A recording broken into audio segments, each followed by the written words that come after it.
It's time to start storing away some food for the winter months, folks. And today we're talking, believe it or not, about onions. Onions in the freeze dryer. We are blessed to get pails like this of onions. We store the Studebaker onion for 7 to 8 months in the fruit cellar. But our big white onions do not store that long. They have higher moisture content. They have more sweetness and sugar in them. And they just will not last, even in the cold fruit cellar of the farm. So what do you do with them? Well, you could slice these up and put them in a dehydrator. Your dehydrator will smell like onions for months. And you could make, grind that up into an onion powder or have dehydrated onion chips. But that's not what we do with them. You could certainly chop these up like this and throw them into a freezer.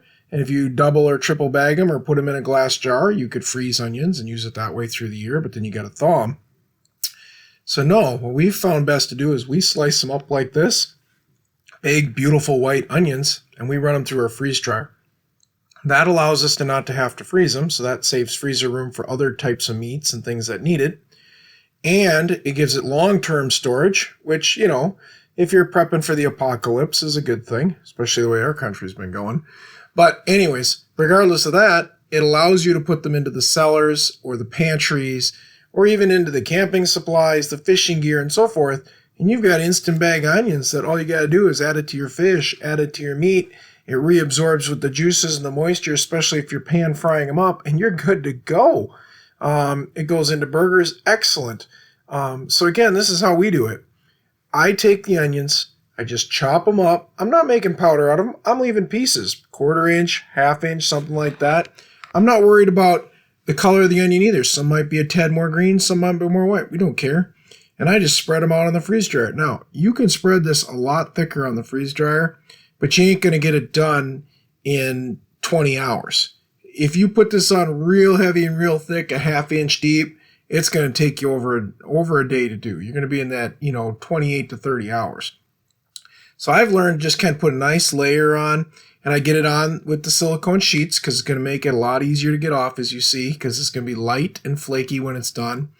And I would say that, each scoop, goes on, pretty wet at this point because they're fresh onions. They're drying in our greenhouse right now for winter storage, obviously. But again, the white ones won't get that dry. So they're fairly heavy. I would say I'm probably putting, 1/2 pound on each tray, roughly, And when we get done, it'll be in the tenths, if that. It's fantastic how light and fluffy these things get. So I'm going to load all 5 trays up. This took probably about a gallon of onions, maybe 1.5 gallons. And each tray will make its own bag, so I'll get 5 bags worth.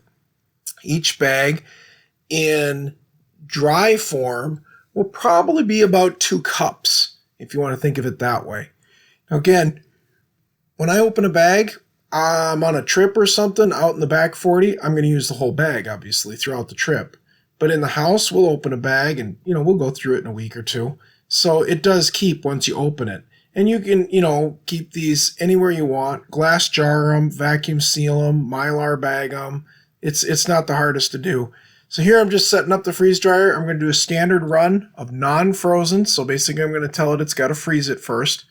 I'm going to slide the trays in. I'm going to shut the exit hose so the vacuum can build up. I'm going to make sure the vacuum pump's on. And literally I'm going to let this go. And about 20 hours later, or less, depending upon how full the trays are, these things are going to be done, and it's going to be awesome. The freeze dryer does get a little bit of onion smell, but not much, because most of the onion smell is in the water. And when you drain the freeze dryer out, it leaves. And it's really nice because you don't have that massive, wow, I'm dehydrating onions, and then your dehydrator smell like onions the whole time. I've kind of got my technique here of how I like to put my door on. I like to pull the rubber boot out just a little bit to make sure it gets a really nice seal, make sure it's clean and it's moist. I lock it all down, I turn my system on, and I go. And after every batch, I do run my oil through the filter there. And, I keep the water out of my machine because, that's how you keep your vacuum pump going well. So here we're finishing up. The freeze dryer is done. My camera's giving me some focus issues. I got to work on that. Sorry about that, folks. But we've ran about 19 and a half hours. I've let the vacuum off. I'm just going to open it up nice and slow and careful. Remember, this stuff can be pretty darn cold when you take it out. I've learned that one in the past. Here they are, just light and fluffy. Look at that. Just flakes, dry, no water on your fingers, no crying. It's wonderful. Just really nice. Every tray is in good shape. I'm going to vacuum seal mine up, folks. You can put an oxygen absorber in there if you want to go years with it. These things ain't going to make it till next May, so they're going to get used up during the winter months. So I'm just going to take a bag and vacuum seal them up. Now, my vacuum sealer's got a fair amount of pressure on it, so I've got it on delicate mode, but it's still going to kind of crunch them down a little. I find it doesn't make a difference with onions. When you break them free and you take the pieces and throw them into things, they get rehydrated. Nobody cares anyways. So I let it pull it fairly tight on them. I take and I make a bag out of each tray, so I'll end up with 5 bags. And I find it very nice. So here's the first bag. It's in and out and done. Time to make the next one here. I would say the whole process start to finish, I've got an hour of cutting. I've got probably 15-20 minutes of bagging up. And you know what? 18 to 20 hours of waiting for the freeze dryer to get done. To me, this is a fantastic way of storing onions. I still store my onions, though, dried down in the fruit cellar. I still like those best. But there are times where we get into early summer, late spring, and I don't have my onions yet. This works great. This certainly works well when we're on the pontoon and I want to bring onions out. It works fantastic when you're out camping. Certainly works excellent when you're hunting, too. So there's some reasons I still do it this way, and I love it. Also, the fact that my white onions don't keep. So if I'm blessed with white onions and they grow beautiful and they're not going to keep, well, then I'm going to take them, and this is what I'm going to do with them. So here I've got one whole tray in the pail. I'm sealing the one edge of my bag. I'm going to open it up, and I'm just going to pour this into it, and then I'm going to vacuum seal it up, and we're good to go. Again, if somebody said to me, I want these to last 10 to 15 years, and I'm really going to prep out, fine. Throw a little oxygen sealer in here and vacuum seal it down with that in there and put these in a dark location because, again, these are vacuum seal bags, not Mylar. These things are good for a decade. It's fantastic, folks. I'm not really prepping for that. I'm going more for just keeping the onions so I can use them later on. But, again, if the country goes to hell, I'll have plenty of onions bagged up. I think this year I'm going to go for at least probably 10 bags, maybe 15. We'll see. I'm working on it, but right now this is just the start of fall processing for us. The onions come in first. They're one of the first things we're going to process. Then we're going to start processing up some zucchini powder, and then we'll probably start processing in the dehydrator some of our dried basil and parsley, probably some of our oregano, stuff like that's all going to get dried in the dehydrator. So right now we're just kind of starting the process for prepping for the fall stuff. The freeze dryer also get used for probably the pumpkin and the squash as it gets later into the winter.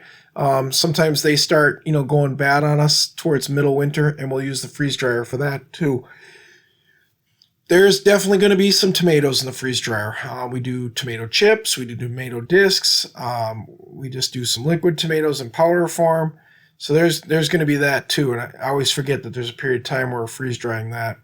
So I would say a lot of our freeze drying is late summer and into winter, fairly deep.